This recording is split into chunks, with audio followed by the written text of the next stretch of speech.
Tara na, magluto tayo ng mixed seafood, mixed mushroom soy noodles. Gagamit lang tayo ng pansote, garlic, and red onion. Mag-slice po tayo ng black mushroom. Is-ready natin ang ating black mushroom. Nas-ready na po natin ang ating black mushroom. Maglagay tayo ng white simiji mushroom and brown simiji mushroom. Maglagay tayo ng shredded carrots. Is-ready lang natin ang ating carrots. Ayan na po mga guys, ilagay na po natin ang ating dry noodle. Ayan na po ang ating dry noodle. Kompleto na po ang ating mga sangkap na ating na-prepare na po natin ito lahat. Ayan na po ang kalabasan ng ating preparasyon sa ating mixed seafood, mixed mushroom soy noodles. Okay mga guys, pagpakulo lang po tayo ng tubig sa ating kawali. Pakuluan lang po natin ang ating noodles. Antabayanan po natin ito kapag malambot na po, halo-haloin lang po natin ito para hindi dumikit ang ating noodles. Hanguin na po natin ito at ilagay natin sa strainer.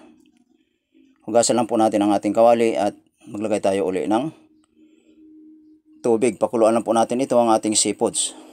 Pakuluan na po natin, ilagay natin sa strainer. Hugasan lang po natin ang ating kawali. Paglagay tayo ng cooking oil, initin lang po natin ito. Pagka mainit na po ang ating cooking oil, ilagay na po natin ang ating carrots and mushroom. I-fry lang po natin ito sandali mga guys. Kapag okay na, hanguin na po natin ito.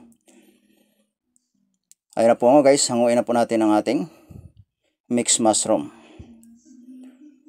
I-fry lang po natin ito at isutin na po natin ito. Sutin natin sa garlic and red onion. I-mince lang po natin ang ating garlic and onion. Ilagay na po natin ang ating seafood. Haluin na po natin ito. Maglagay tayo ng sausing wine. Maglagay tayo ng oyster sauce, white sugar, and Ajinomoto chicken powder. Ilagay na po natin ang ating noodles at maglagay tayo ng dark soy sauce. Mag-additional lang po tayo uli ng dark soy sauce para magiging dark ang ating soy noodles. Maglagay lang tayo ng soup stock konti, halo-haloin lang po natin ito.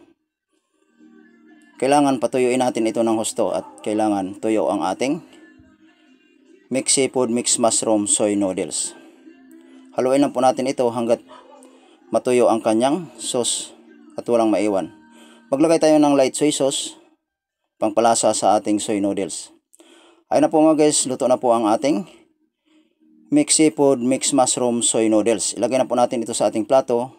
Ready to serve na po sa ating customer. Ayun na po ang ating soy noodles, mixed mushroom seafoods. Ayun na po ang kalabasan mga guys. Maraming salamat po sa inyong panonood at suporta sa aking FB page at FB Reels. Maraming salamat po sa inyong lahat mga guys.